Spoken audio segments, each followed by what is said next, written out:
She-Ra, Princess of Power, was a children's cartoon released in 1985, spin-off of the ever-popular He-Man. It featured Adora, He-Man's twin sister, who has the power to become She-Ra, Princess of Power. But we're not talking about that, because 3 decades later, Nate Stevenson took it upon himself to reboot the series with a completely new vision while still maintaining the spirit of the original. So yeah, that's what I'm going over today. There's 5 seasons and 52 episodes in total, so let's get into it. The series kicks off with a two-parter where we're thrown right into the Fright Zone, a vicious wasteland meant only for world domination. Anyway, this is Adora, the hero of our story, and she's doing a training simulation. This ends with this cat girl named, well, Catra, coming in at the last second to finish things up.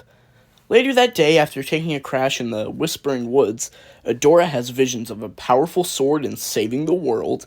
Next we meet Glimmer and Bow, two best friends who are part of the rebellion, the alliance against the Horde. Oh yeah, the Horde is what Adora is a part of. I kind of forgot to mention that, so sorry. This ends with Adora meeting up with them back in the woods, and when she touches the sword, a magical being called Lighthope assigns her as the guardian of Etheria. So for the first of many times, she calls out for the honor of Grayskull. Yeah, this one was solid, but since it's a two-parter, I'll wait till part 2 to give my thoughts. Speaking of which... Wow, look, we've got a theme song now, with actual words.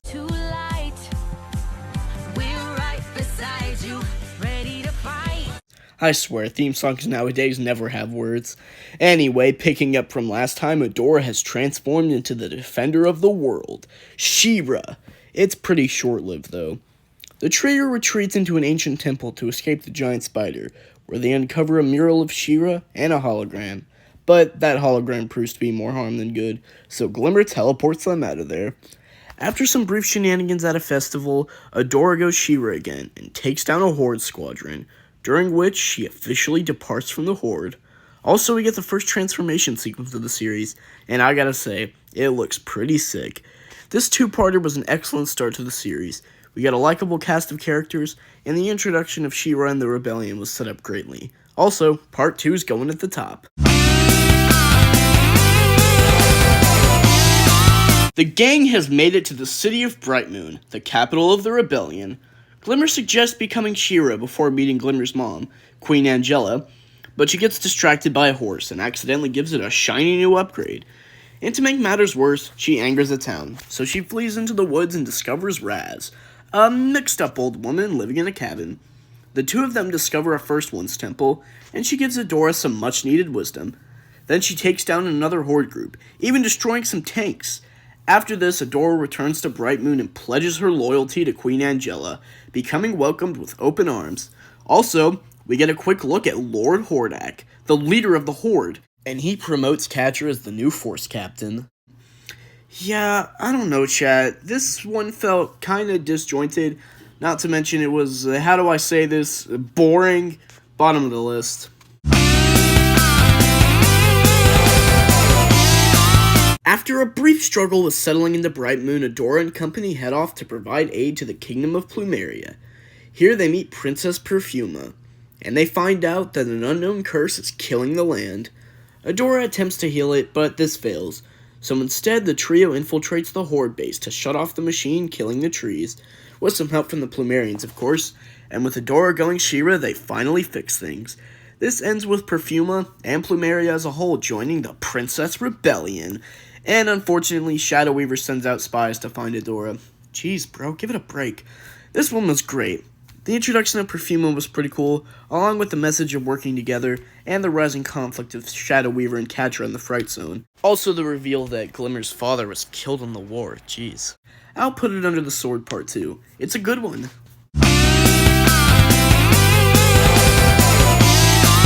Glimmer proposes the idea of going to the kingdom of Selenius to enlist the help of Mermista, the princess there. Along the way, they recruit Captain Seahawk to take them there. Also, this is the first we see Scorpia. After an incredible sea shanty from Seahawk, they accidentally, or I guess purposely, ran into a giant sea monster. She-Ra takes care of it pretty quickly, though. Then they finally arrive at Selenius. Mermista explains that the sea gate is dying, so Adora tries to fix it. They've got trouble, though, as the Horde is hot on their tails, and a fight ensues. But with the help of Mermista and Seahawk, they manage to take them down and fix the gate, and Mermista joins the rebellion. These episodes just keep improving. Seahawk steals the show every time he's on screen. I mean, how can you not love this guy? Mermista and Scorpio are also instantly enjoyable characters. The fight scenes were amazing this time, and the comedy here was perfect. Once again, Seahawk just really shines in every scene he's in. Top of the list.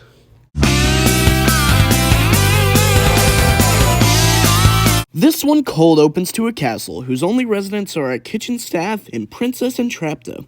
A piece of tech she's working on accidentally infects her bots, making them go rogue. The best friend squad arrives and have a run-in with said rogue bots, and unfortunately the group gets separated, with Glimmer and Adora falling inside the castle, meeting up with Entrapta, and Bo is hiding with the kitchen staff, helping them break out. Entrapta summons one of her bots accidentally, and Adora tries to fight it, but sadly she's infected with the same virus that they are, and... Better? I'm fine. I'm Shira. Yep, she's wasted. They try to make it to her lab, and... He won't let us in! That is so smart! And awful. We're all gonna die. I don't know why, but that was just so funny. They get ambushed by more robots, but it's Bo and the Cooks to the rescue, and with the help of his sonic arrow from earlier, he finally destroys the disc. Adora's back to normal, and Entrapta and crew join the rebellion. Everything seems fine, but... oh no. This episode was fantastic. For starters, I just love Entrapta. She can be really funny at times, and this episode as a whole was just really funny at times. It had me laughing at multiple parts. Also, the scenery was cool, the robot fights were exciting, and I also had a lot of fun with what the fans have named Drunk Adora. This episode just has a little of everything, and is definitely one of my favorites of the season.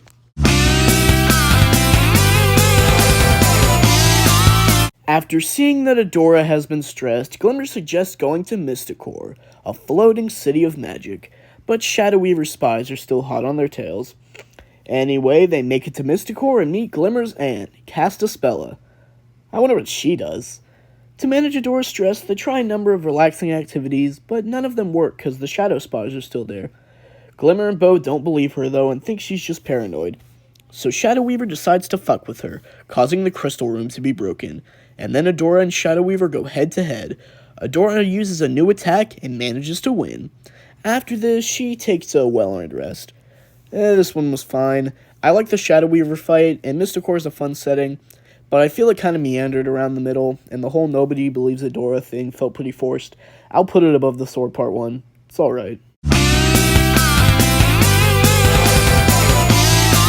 Adora, Bo, and Glimmer have been invited to Princess Prom, a decadely get-together where the princesses throw a huge party. But Scorpio and Catra are up to no good. Then we have a montage of everyone getting suited up for the event. Looking pretty fly, I must say. Anyway, they make it to the ball and things are off between Glimmer and Bo. But that's not a problem for long as Scorpio and Catra have arrived. Scorpio plants bombs and takes out Bo, but Catra and Adora share a quick dance, and you can feel the tension. Then things come crashing down.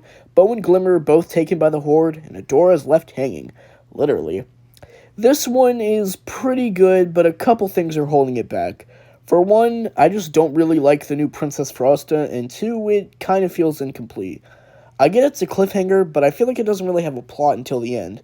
But some stuff I did like was the Kingdom of Snows, the dance between Catra and Adora, and the aforementioned cliffhanger was set up nicely. I'm gonna put it under the Sword Part 2. Glimmer and Bo were being held prisoner on the Fright Zone, and the Princess Alliance has to squad up for their first mission. They breach the doors and manage to locate where they're being held. After a quick struggle with fighting the Horde guards, Lonnie and Rogelio, they break out Bo and are off to find Glimmer. Adora gives herself up to find her, and Shadow Weaver is gonna wipe her memories.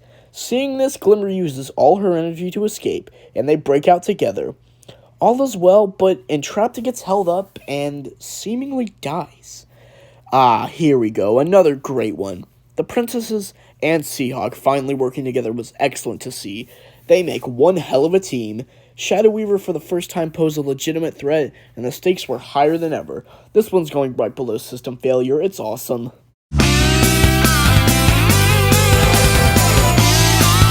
Mourning the loss of Entrapta, the Princess Alliance splits up again. The fuck? What happened to this energy? We're the Princess Alliance, and the Horde took one of our own. We're ready for our first mission. Also, it seems that teleporting out of the restraints has left some lasting damage on Glimmer, and holy shit, Entrapta is alive. Catra tries to interrogate her, but this doesn't go too well, so she moves on to manipulation instead, and Entrapta joins the Horde. She also tells them about a hidden stash of First One's tech in the Whispering Woods. Glimmer and Angela have a nice heart-to-heart, and Adora goes off to the First One's temple to train her powers, but Catra had the same idea. Anyway, she makes it to the temple and Catra's right behind her. I'm sorry, I don't have too much to say about this one, but it's a pretty good episode. Under the Seagate. Adora is now inside the First One's temple. She tries to ask the hologram about healing Glimmer, but this goes about as well as you'd expect. She also asks about Light Hope, but is told she has to let go first. Unfortunately, Catra triggers the security protocol, so the two of them make a run for it and try to navigate the temple, but it starts messing with them and projecting their memories. The first is them as kids messing with an older soldier, Octavia. Then the two of them training as teens, which showed the beginning of Catra's jealousy towards Adora. The First One guards are back, though, and they're not going down easy. Or I guess they are. Yeah, they definitely are. Wow. The last memory shows them as kids again. They decide to go peeking around in the Black Garnet Chamber, the source of Shadow Weaver's powers. This causes a good old round of verbal abuse. She even threatens Catra's life. Man, I hate Shadow Weaver. After seeing this, she gets into an argument with Adora and runs off. But one more memory convinces her to go back, and this ends with her throwing Adora into a seemingly bottomless pit. After this, Adora finally lets go, metaphorically and literally. This episode is amazing. It's a very clever story that uses flashbacks and their memories to show us the entire backstory and reasoning for Catra's resentment of Adora, and how Shadow Weaver's abuse shaped both of them into who they are today. It can also get pretty emotional, and I love that they didn't give this one a B-plot so that Adora and Catra could truly shine. Promise is incredible, and it's going at the top of the list.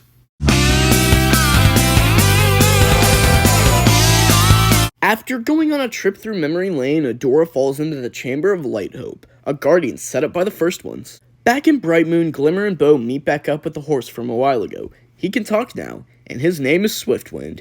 He tells them that Adora needs help, so they're off to find her.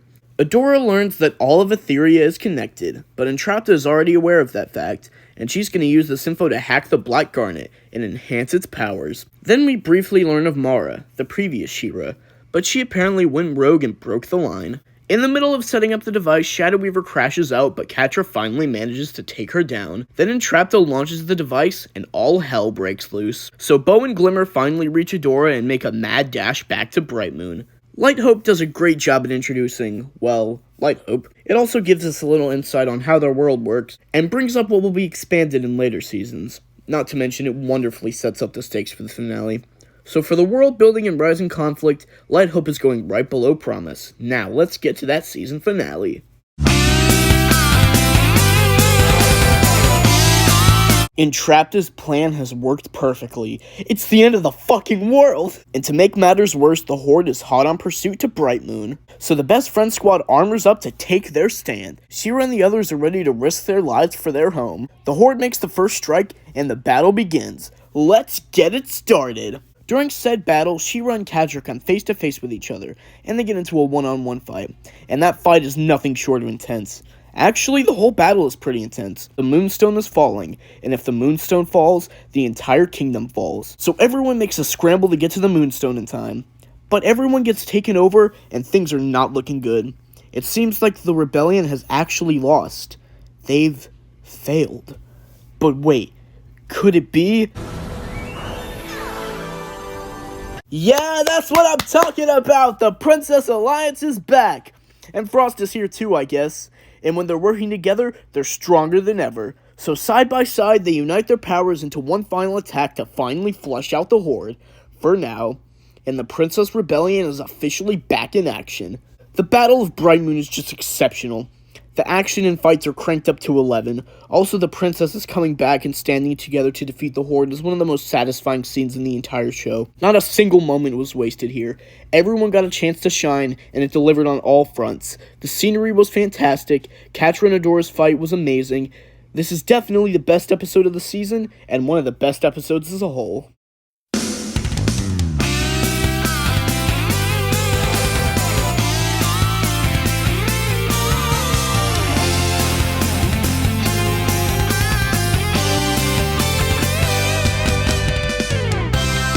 Well, what a way to start a series. The storyline was wonderfully carried out through the season. It got a bit emotional at times, and the character relationships were where it really shined. On that note, I do feel like Bo and Glimmer's falling out was really forced and kind of came out of nowhere, but overall this was a great first season. And now let's move on to Season 2. The season picks off right from the end of last time. They're finishing off the remaining Horde bots, and the Whispering Woods are still frozen over. And She-Ra is making okay progress training with Light Hope. And the new Alliance has the first meeting to discuss how to deal with healing the Whispering Woods. But their plans get complicated when Entraptus sends out a new and improved bot. Not only can it heal itself, but it's armed with backup too. Also, it's made to seem like Glimmer's in the wrong with how she reacted to Frosta, but no, she disobeyed direct orders and almost got herself killed. Glimmer has every right to be mad at her. Anyway, with Frosta's help, they take out the new bots before they can infiltrate the beacon. Then, lo and behold, the forest is saved. Lastly, Bo figures out that Entrapta is alive, and they left her behind. This was an alright start to the season. Like I previously mentioned, I don't really like that Glimmer and Frosta conflict, and the episode as a whole was just okay. Entrapta's old city, Drill, has officially fallen to the hands of the Horde. Meanwhile, Bo and Glimmer devise a plan to save her. Unfortunately, this ends with a fight with Catra. They take her out pretty easily though, but after a tumble down a waterfall, she activates her distress symbol. So the backup guards arrive, and they're left with no choice but to release her. And with a heavy heart, they realize Entrapta is officially on the Horde side. Meanwhile, Adora and Swiftwind are working to fix the watchtower so Light Hope can function properly. They struggle with this just like I'm struggling to get through this episode. Got 'em! But when they work together, they finally manage to do it, and yay, I feel so satisfied. Ties That Bind is unbearable. I don't care for either storyline at all, because they both feature characters I don't like. And this episode is a perfect example of why I hate Catra. She's just a piece of shit through and through. Not to mention, it was just so boring, just end already! This episode sucks, bottom of the entire ranking.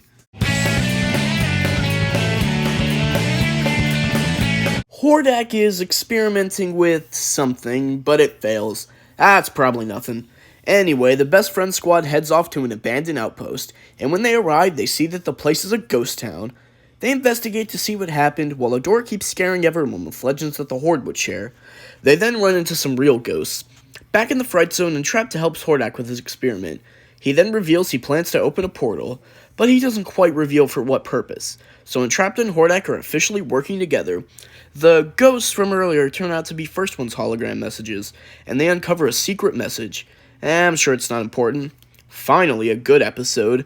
Entrapta and Hordak have some great chemistry together, and the seeds of plot points for later in the season are being planted. The reveal that the First Ones are just regular people was pretty cool and kinda wholesome, not gonna lie. Signals is going at the top of the list.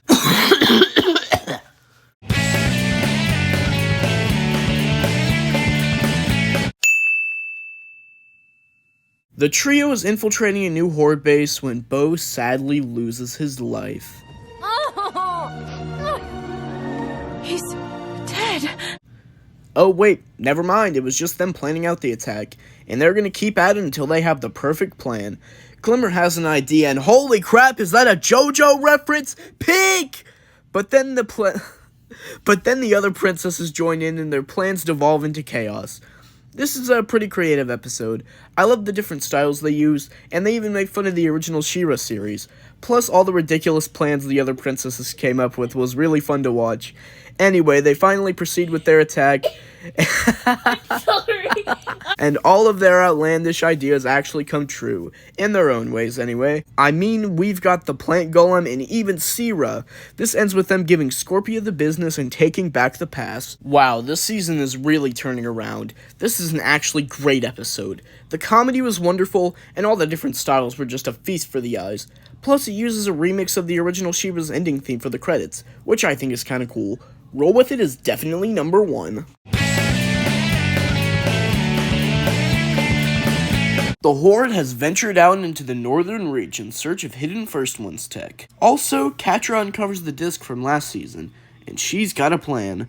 Not to worry though, cause the Best Friend Squad, featuring Seahawk, are here to save the day. So a fight breaks out as they try to take back the land, but Catra uses the disc on She-Ra, infecting her once again. And she almost takes out Catra, but Scorpia takes care of that problem. And to make matters worse, Bo, Seahawk, and Glimmer are trapped at the bottom of a cliff.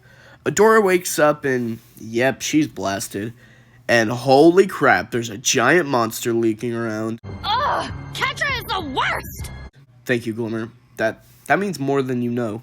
After Seahawk and Scorpia confide in each other with their issues, the monster breaks through the base. So Scorpia destroys the disc once and for all, and they haul ass out of there. Not only that, but they have the means to power Hordak's portal tech. This one is really good. The action is great, and Scorpia is really given a spotlight for the first time ever here. This gives some much needed depth to her character. Also, the return of Drunk Adora was definitely fun to see. Season 2 just keeps getting better. Here we get to see the backstory of Shadow Weaver, back when she walked among Mysticor as a respected sorcerer named Lightspinner, and one of her best students was Micah, Glimmer's father. Then the council has a meeting about the Horde, which was a new threat at the time. They rejected her offer of using the Spell of Obtainment, because it is incredibly dangerous, so she convinces Micah to help her out with it. But alas, the council was right, and the spell takes over Lightspinner. This is it. This is how Lightspinner became Shadow Weaver, so she went right to the Horde and pledged herself to Hordak, and it's shown how she adopted Adora. After a quick heart-to-heart with Catra, she uses her old sorcerer badge to escape, making Catra realize she was played like a fiddle. Finally, Bo manages to uncover the text from a few episodes ago. Yeah, this one's pretty good. Excellent backstory for Shadow Weaver, and showing that Micah was taught by her was a pretty cool twist. I'll put it under Whiteout.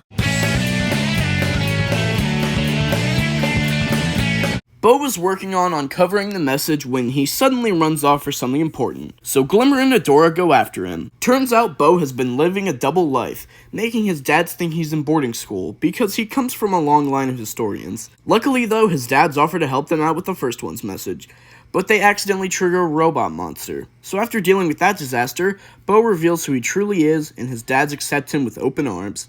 Meanwhile, Catra is trying to find Shadow Weaver before Hordak finds out. This doesn't work though, and she gets put in her place.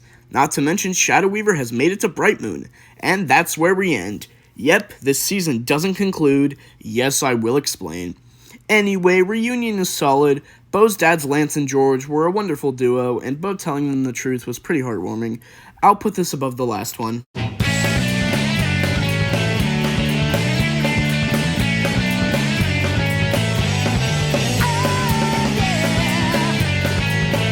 Holy shit, new room! But wow, Season 2 was a bit of a mess. I mean, not only does it have my least favorite episode of the whole series, but most of these episodes in general are just nothing special. With the exception of Whiteout, which is great, and Roll With It, which is fantastic, a lot of these are just not really notable in any way. And like I said earlier, the season just straight up doesn't conclude, and it's left for Season 3.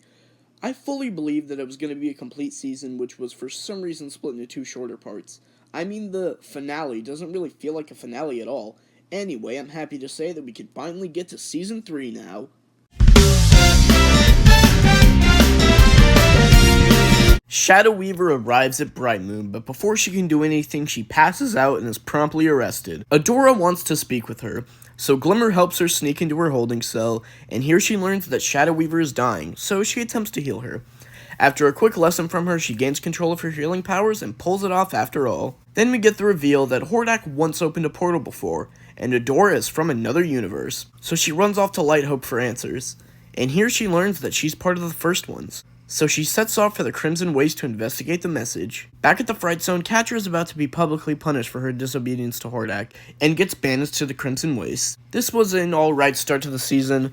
The reveal of Adora being a First One was pretty crazy, and I'm just glad we're finally going to see what the First One's message they've been alluding to for all this time is. The gang has arrived in the Crimson Waste, and Entrapta is making steady progress on opening a portal with Hordak. and she says they're missing something. The final piece of the puzzle. The trio ventures into a bar in the waste. Here they meet Huntara, and she kind of runs things around here. So Adora recruits her as their guide, but she betrays them, shooting them and stealing all their weapons. Then we get the reveal that Hordak is a failed clone of the most powerful general in the universe, who was banished to Etheria, and that's the reason he wants to open the portal, to send in the rest of the Horde army. There's also a cute moment between the two of them when she gives him his new armor. Meanwhile, Adora and the gang get their weapons back, and Huntara has a change of heart, leading them to Mara's ship. Huntara is another good one. I'm sorry, I don't have that much to say about this one. It's going above the last. Catra and Scorpio round up some waste bandits to try to find Adora, casually overthrowing the most powerful gang in the land along the way. Meanwhile, Adora and company make it into the cockpit of Mara's ship. They find a message left by her. It tells them to avoid opening a portal at all costs, because if they do, it'll be the downfall of us all. But this is pretty short-lived as they get captured by Catra and her new gang, and she plans on using the sword to open the portal once and for all. Again, not too much to say about this one. I do like that at long last we finally lay eyes on the elusive Mara. Well, the hologram of her anyway, and Scorpio is pretty enjoyable here. You know, every episode of the season is better than the last one, so I'm gonna stop saying my placement of them. Anyway, let's move on.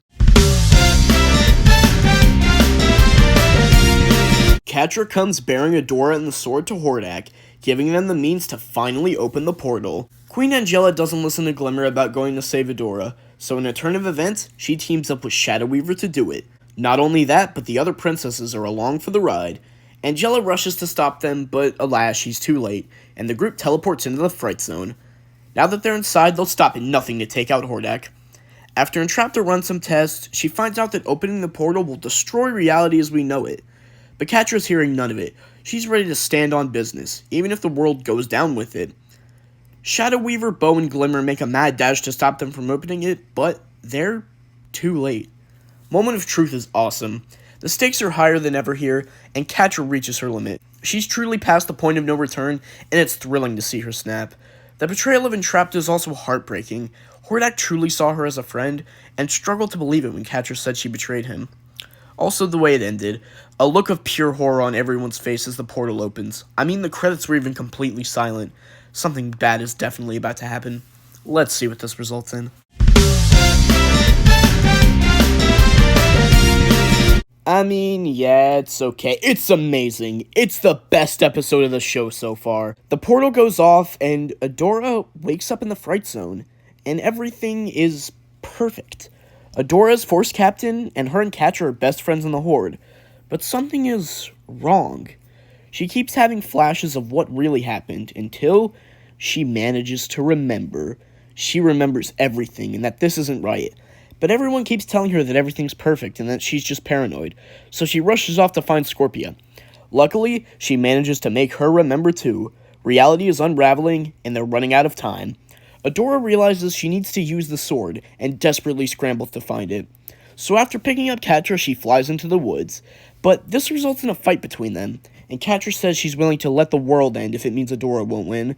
Then Catra seemingly dies, and Adora meets up with Roz, who tells her to go back to the beginning. So she runs off to find Bow and Glimmer, but sadly Catra is alive, and she's looking pretty rough. Remember is a fucking masterpiece. I absolutely love how this was presented. The whole universe unraveling with Adora scrambling to remember and find a way to fix things was just brilliant. The flashes of the real world before she figured it out, Scorpio and Adora working together, Catra finally losing it and admitting to being the terrible person she always was. Everything is just beautifully executed and there's not a single dull moment. The action is at its peak here. This will really leave you at the edge of your seat. Everyone getting consumed by the portal's effects one by one until it's just Adora, and her breaking down in tears near the end is just devastating. The perfect word to describe this one is desperation. You can almost physically feel the panic and desperation Adora's going through trying to save everyone. The writing is genuinely stunning. Remember is definitely the best episode of the show so far, and if you've noticed, I keep saying so far. Well... Yep, this is my favorite episode. Nothing else ever stood a chance, and I feel like it's hard to do justice with words, but I'll sure try. This opens with Adora breaking into Bright Moon, But Angela, of course, doesn't believe her. Luckily, though, she meets up with alternate Bo and Glimmer. So the trio teams up once again to try and fix reality. They make an escape so they can find Catra. Their plan ends up falling into place, though, quite literally, and with a heavy heart, Angela says goodbye to this version of Micah and heads off to help them. Anyway, Entrapped informs them that whoever closes the portal will be trapped inside of it forever, and in a certain reality glitch, Adora comes face to face with Mara. Holy shit. After this, Glimmer and Bo fade away as Adora breaks down again. But that's short-lived, as she meets up with the now glitched Catra, and the two of them fight throughout various locations from the show. Adora manages to end this, though, with a quick left hook. But this doesn't change much as she plummets to her doom while the universe fades. Luckily, Queen Angela is there, though, and they found the sword. Adora tells her the plan, but... Do you want to know a secret? I am a coward. No. She can't mean... And now I choose to be brave. No! Take care of each other. Angela sacrifices herself, trapping herself in the portal forever.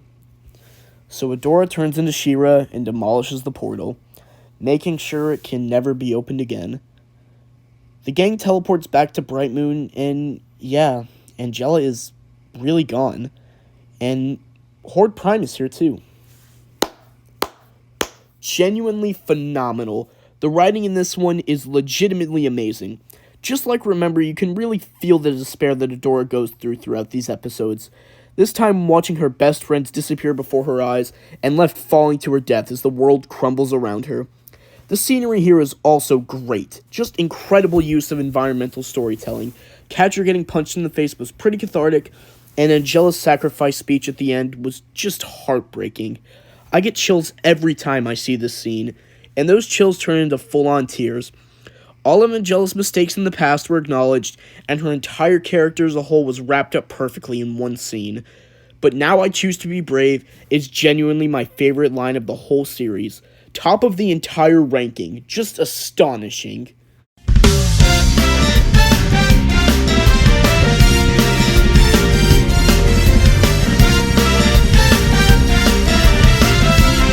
Gotta say, that was a huge step up from Season 2.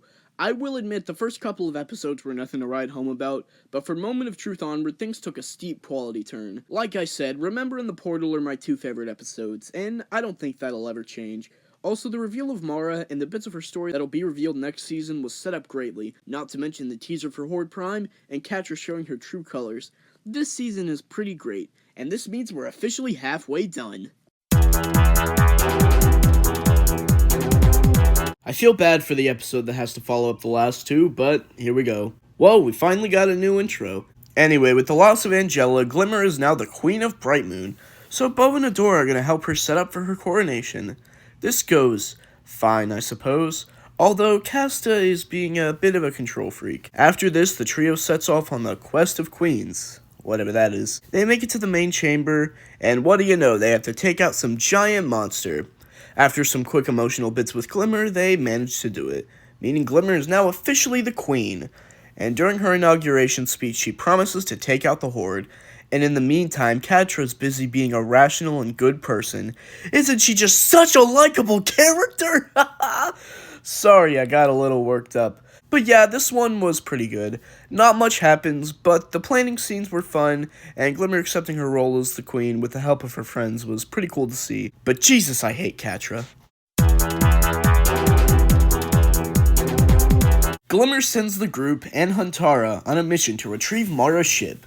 After Perfuma expresses her beef with Cacti, they find that the whole ship is gone, just up and dipped. Anyway, they follow the tire tracks and find the Valley of the Lost, Huntara's hometown. Sadly, one of Huntara's old friends sells them out to the Horde, leading to a fight. Back at the Fright Zone, Catra and Scorpia have a new ally, Double Trouble, and they can shapeshift into anyone. Following another fight, Perfuma heals her relationship with Cacti and helps them take back the ship.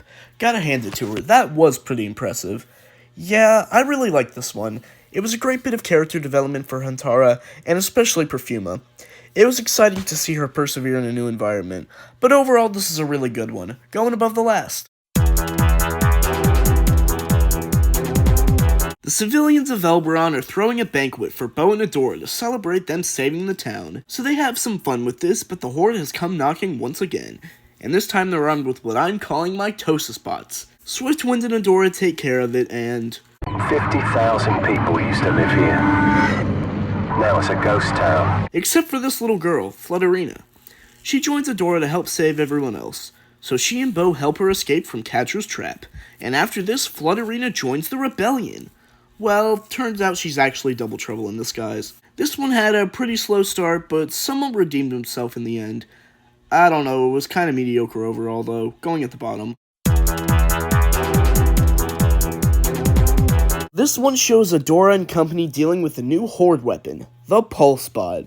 Oh, and trying to locate Catra. But it's mostly about Glimmer coming into her own and learning how to be a better queen, and more importantly a better leader. In a pretty explosive fight scene, Glimmer puts herself out there to fight Catra. This interaction goes up in flames, but she manages to help Adora take out the rest of the bots. This one was great.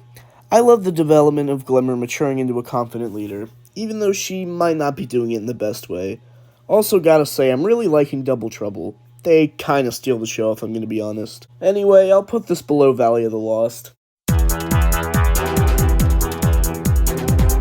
Here we see Kyle, Lonnie, and Rogelio trapped in their tank, as well as Adora stuck in Lighthope's chamber, as they try to brave a storm of acid spores.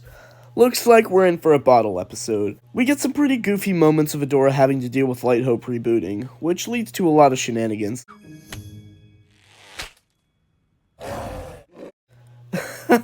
He is so sick of your shit, Kyle. But yeah, back with the Horde trio, they have some discourse over who should go fix the tank. This is where the episode truly shines in my opinion. I'd honestly love a whole show of them just hanging out and doing missions together. I adore these guys. And after Kyle bravely subjects himself to the storm, comes a cute moment of the trio promising to always be there for each other. And let me just take a moment to say, Rep Kyle is definitely my favorite ship in the show. They're just adorable together. And to make things better, it's actually canon. But yeah, I love this one. Even though I couldn't get too invested in Adora's B-plot, the A-plot being as good as it... The A-plot being as good as it... The A-plot being as good as it was more than makes up for it. Top of the list. Hooray! Scorpia episode! Here she's tasked with finding and trapped his old recordings. Unfortunately, I don't really like this one. You see, Double Trouble is working to destroy Glimmer and Adora's friendship from within, so this leads to a lot of really infuriating moments of them fighting. And like I said, I thought this was going to be a Scorpia episode, but she's barely the focus of it, being almost sidelined in her own episode. Also, I know I'm sounding like a broken record, but dear lord, Catra is the absolute worst.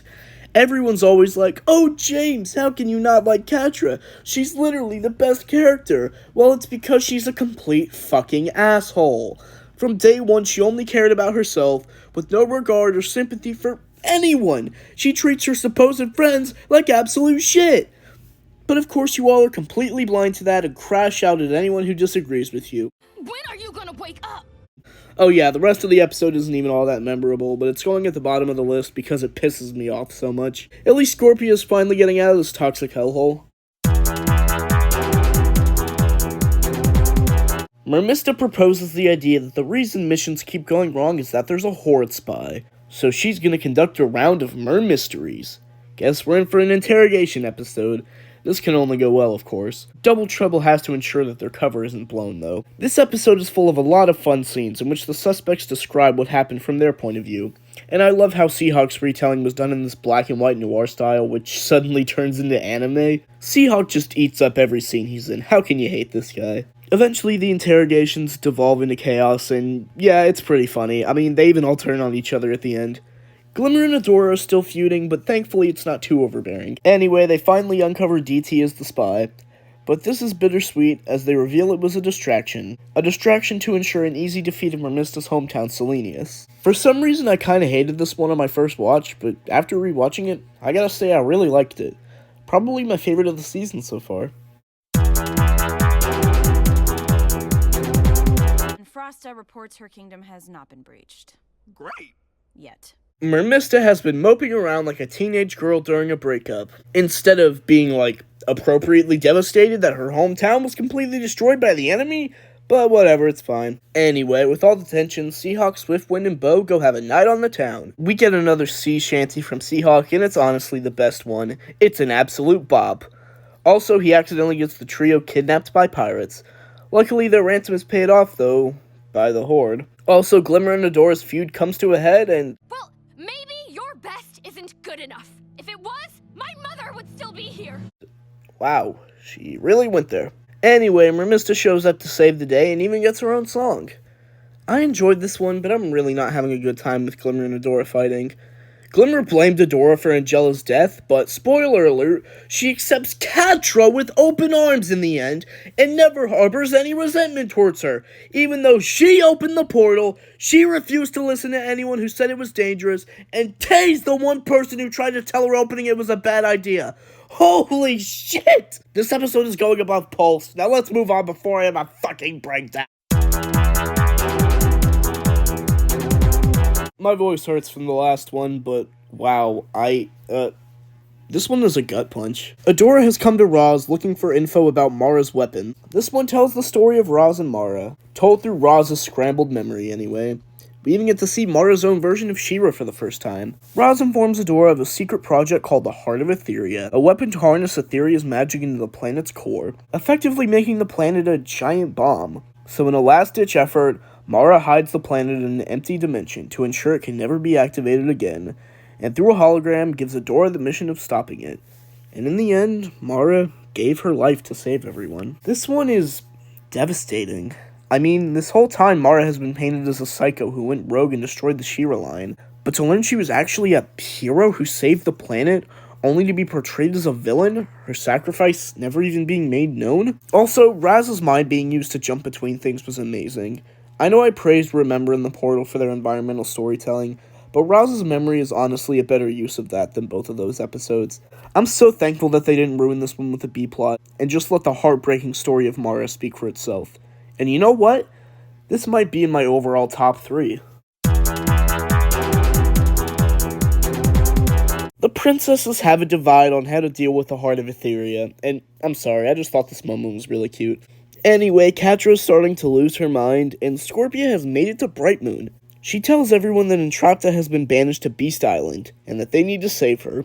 Glimmer, Adora, and Bo get into a huge fight over this, and Glimmer is especially mad that Bo is siding with Adora, so Bo and Adora sneak out with Swiftwind heading to Beast Island, with Mara's ship anyway, and with Horde Prime's arrival imminent, something big is on the way. This was more of a setting up episode, so there's not much to talk about, but I did like it for what it was, probably going around the middle of the list.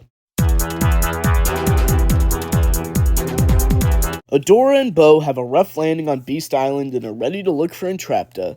Surprise, surprise, Beast Island isn't all too inviting. It's pretty shitty, actually. They get ambushed by a giant robotic spider thing, and to make matters worse, She-Ra doesn't work here. Luckily, they get saved by... Holy shit, it's Glimmer's dad, King Micah! He's alive! But unfortunately, they fall into a trap set by the creatures there, and when things look bleak, Adora powers through it and turns into She-Ra. And even better, they found Entrapta. Meanwhile, Glimmer is trying to see Lighthope to get more info on the Heart of Etheria, which goes about as well as you'd expect at first, until Lighthope finally listens to her. Here she learns Scorpia and the Black Garnet are the final piece to balancing the planet. Beast Island is amazing. The stakes are really ramping up for the finale. The reveal that Micah is alive was awesome, and that whole scene of Adora confronting her self-doubt and persevering was honestly perfect. This is going right below Hero. Now let's get to the finale. Looks like the finale is a two-parter.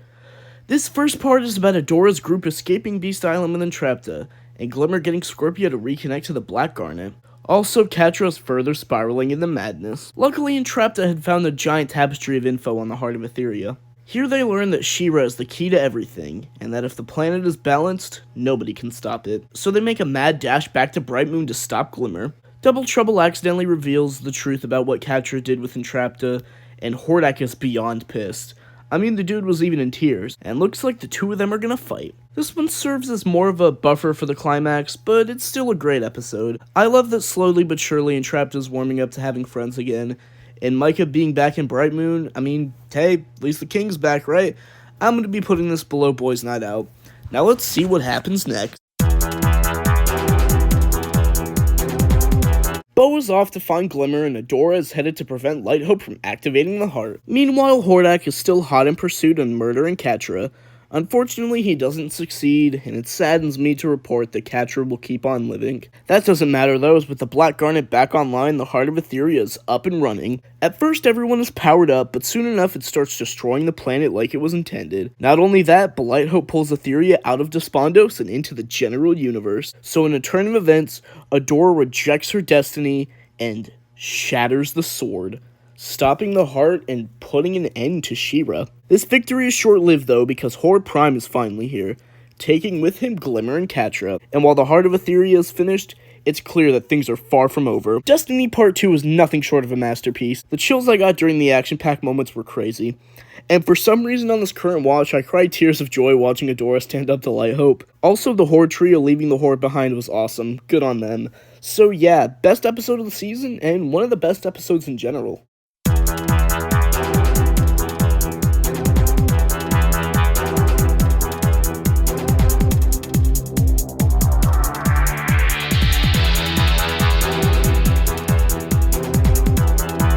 Season 4 might just be my favorite season yet. I mean, Season 3 had higher highs, but this is overall the strongest one. I mean, the Heart of Etheria, Mara's backstory, potentially the end of She-Ra, and Horde Prime finally showing up, abducting Catra and Glimmer in the process. Season 4 really has it all, but now there's just one season left.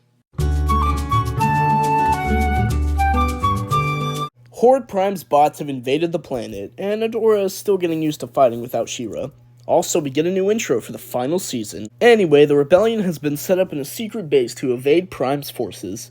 Speaking of which, Prime has a dinner meeting with Catra and Glimmer. They indulge in some delicious, jello cubes, and Horde Prime discusses his plans with them. Also, the rebellion moves their place to a magical hidden part of the forest. Sorry, I can't really review much because nothing really happened in this episode. I guess I liked Adora accepting she's not She-Ra anymore, but I don't know, kind of overall a nothing burger. Dora, you can't run into battle like that. Not anymore. You have to stop acting like you're...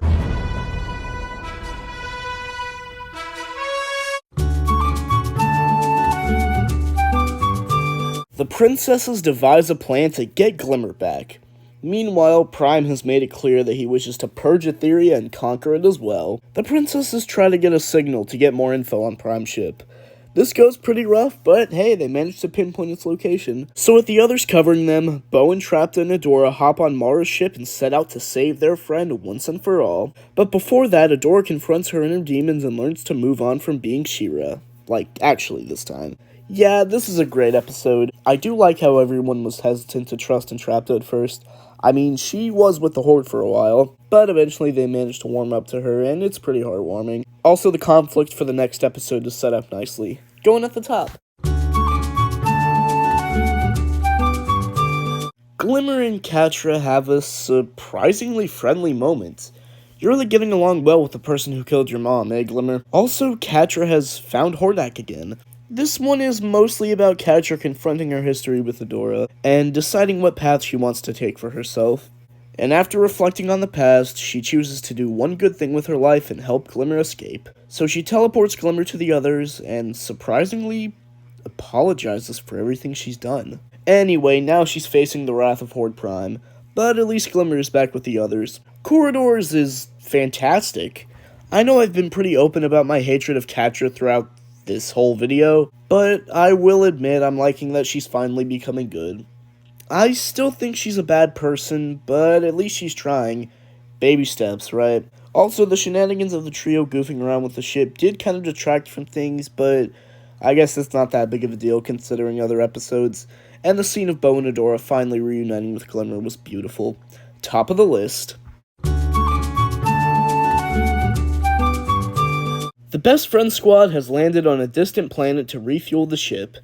It also focuses on Glimmer trying to regain Bo's trust, as all she did last season has definitely left some bruises. Anyway, they meet up with a group called the Star Siblings and work together to create a bridge to the fuel. This ends up a complete disaster, but they somehow manage to pull it off. Also, Adora taps into some magic. Maybe She-Ra is still there. And last but not least, Adora wants to go back and rescue Catra.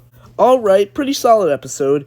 it is good that Glimmer isn't immediately forgiven, and that it's clearly going to take time for her and Bo to make amends. Also, the new characters, the Star siblings, are kind of fun to be around, and the chance of She-Ra being back gives us some hope for the future. This is going below corridors. Now let's see if Adora succeeds as she tries to... Adora and crew have made it on board. Adora is going to save Catra, while the others are going to try and shut off the ship's servers. Along the way, they pick up, not Hordak, and he's going to help them out, I guess. Meanwhile, Adora has found Catra, and she's been mind-controlled by Horde Prime, and to make matters worse, the two of them get into a fight. Gotta say, it's pretty intense, and it ends with Catra and Adora seemingly finally making up. But unfortunately, the two of them fall off the platform and Catra is badly injured. So with this...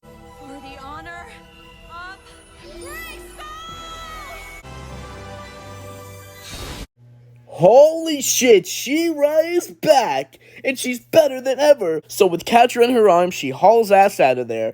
Once they're on the ship, Adora heals Catra and the two finally embrace. This episode is incredible. The Catra and Adora fight is really stressful. Like, this is another episode that'll leave you on the edge of your seat. And slowly but surely, I'm actually starting to like Catra. I'm not forgiving what she's done, but I can accept her turning over a new leaf. Speaking of which, the end of this really shows a new beginning for Catra and Adora's relationship. They're finally friends again.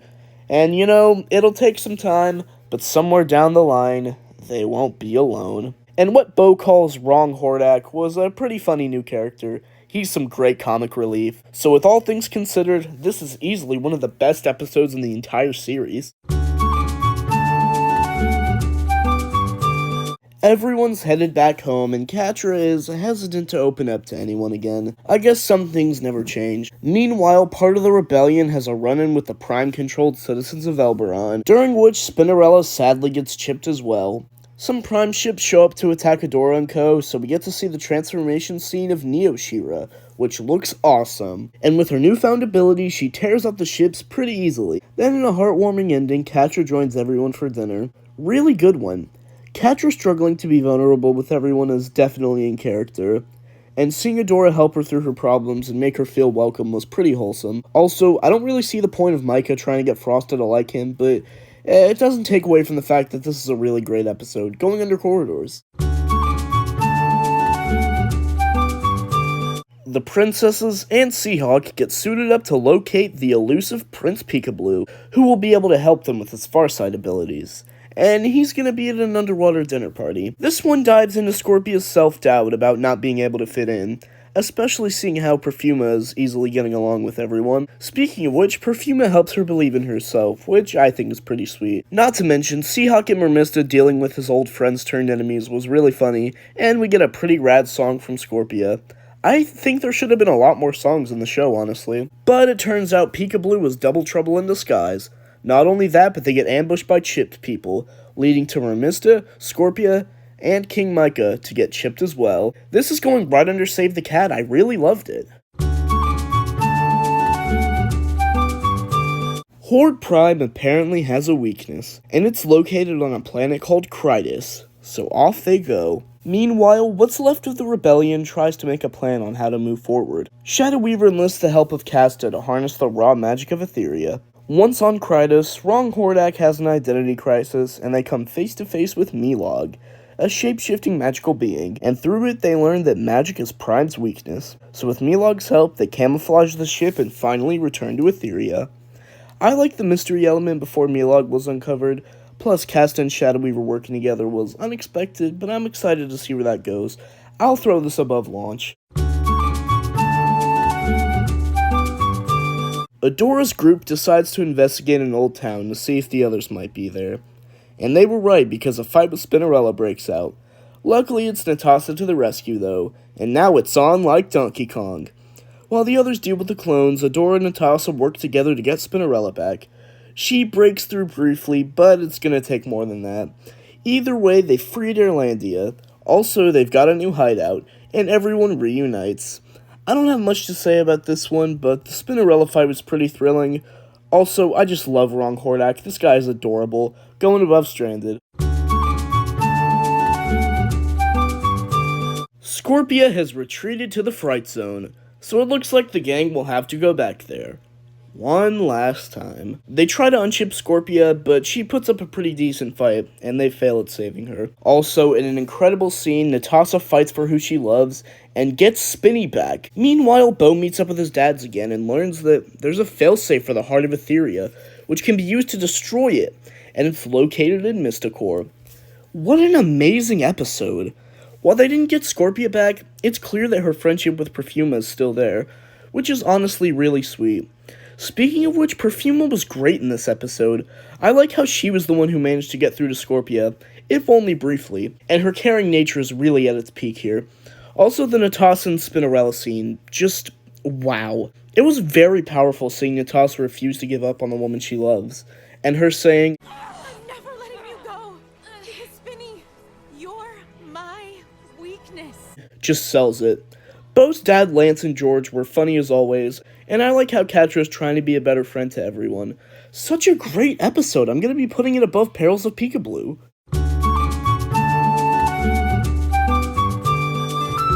The gang heads off to Mysticore in search of the failsafe. They find it, and they learn that She-Ra is the only one strong enough to stop the heart, but there's still a chance she won't survive. And unfortunately, Micah shows up during this, and this guy is not going down easy. I mean, he's basically unstoppable. He starts consuming everyone with dark magic, which gives Adora the strength to become She-Ra again. Also, while Entrapped is figuring out how to hack the hive mind and free everyone, she meets up with Hordak, and it seems the connection they share hasn't gone away. Finally, Catra runs away for some reason. Another, righteous episode. Adora having to deal with her emotions was handled well, and the new divide between Catra and Adora is confusing at first, but I think it gets resolved well. Not nearly as good as the last one, but still great, going above taking control. Well, here we go. One more two-parter to wrap up the series. After a quick debrief, She-Ra and the others are ready to end things. They're running out of time though, as Prime has begun mining into the heart. And to make matters worse, Lighthope's temple is messing with Adora's memories again. The other princesses cover Entrapped while she tries to hack the hive mind. Unfortunately, Horde Prime beams her to the ship to witness the end of Etheria. Catra goes to find Adora, and Bo and Glimmer go back to the surface to help when... Bo, I love you. I love you. Yes! Bo and Glimmer finally admit their love to one another. Surely it can't get better than that, right? Why are you like this? Because I love you, dearest. Yes! Seahawk is honestly my favorite character, and the fact that his ship became canon is just amazing. That victory is short-lived though, because Micah imprisons everyone with a time-stopping spell. Looks like it's about to be father versus daughter. Last but not least, one of Prime's creatures injures Adora and leaves her to die. Holy crap, this episode is phenomenal. Literally everything is cranked up to 11. The fights were amazing, Adora's mini character arc coming full circle, Seahawk stealing the show as always, 2 ships becoming canon, and oh my god, the score is just incredible! Notably during this part in particular.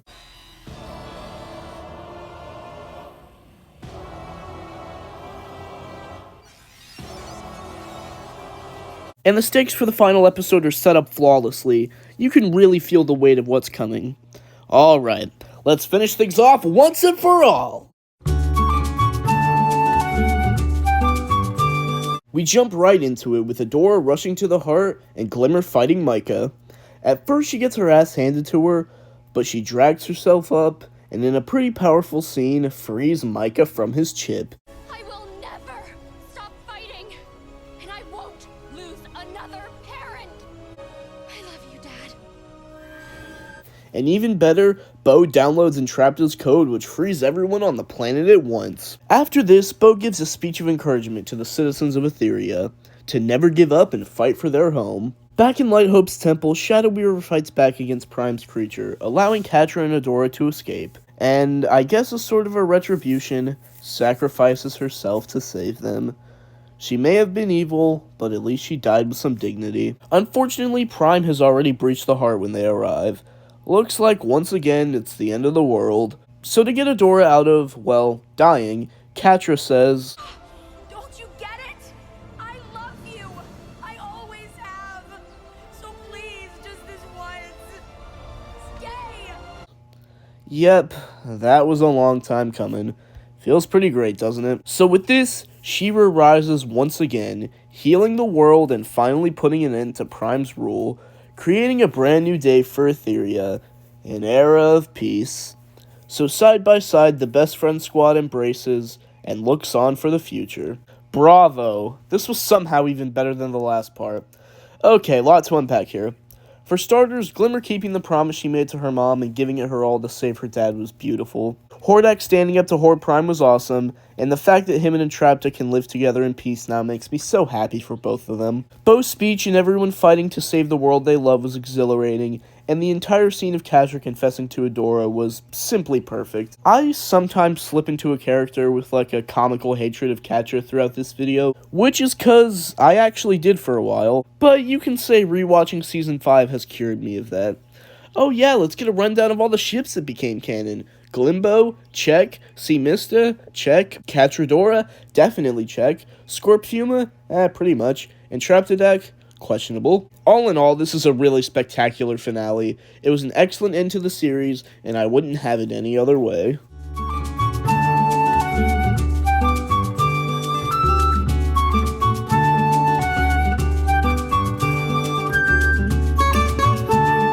Season 5 was peak. I mean, like, half of my top 10 is episodes from this season. Horde Prime was a fantastic villain, and Catra joining the good side was great. We also had plenty of funny moments on top of the emotional stuff. I don't know, there's just not much I can add. The season's quality really speaks for itself. But yeah, if you couldn't tell, I really love this show.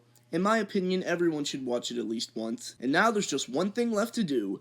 Rank all 52 episodes from worst to best. Here we go, number 52, Ties That Bind, The Frozen Forest, Princess Scorpia, Raz, Horde Prime, Signals, In the Shadows of Mystacor, The Price of Power, Flood Arena, Launch, The Coronation, The Sword Part 1, Flowers for She-Ra, The Sword Part 2, Huntara, A Shot in the Dark, Princess Prom, The Beacon, Stranded, Pulse, Fractures, Reunion, The Valley of the Lost, Light Spinner, Destiny Part 1, An Ill Wind, Boys Night Out, Once Upon a Time in the Waste, Taking Control, The Seagate, No Princess Left Behind, System Failure, Failsafe, Protocol, Whiteout, Mer Mysteries, Corridors, Roll With It, Perils of Peekaboo, Beast Island, Moment of Truth, Light Hope, Promise, Return to the Fright Zone, The Battle of Bright Moon, Save the Cat, Hero, Destiny Part 2, Heart Part 1, Heart Part 2, Remember, and finally, The Portal. Hey guys, thank you so much for watching. This was like, I don't know, just kind of like a little outro I wanted to do. I had a lot of fun working on this video, but I'm just so glad it's finally done. So yeah, I hope you enjoyed it. And the Smile arc is officially back in production, so look out for new episodes of that coming soon. Might also post some song covers. So yeah, new videos on the way. I hope you guys enjoyed this one, and I'll see you next time.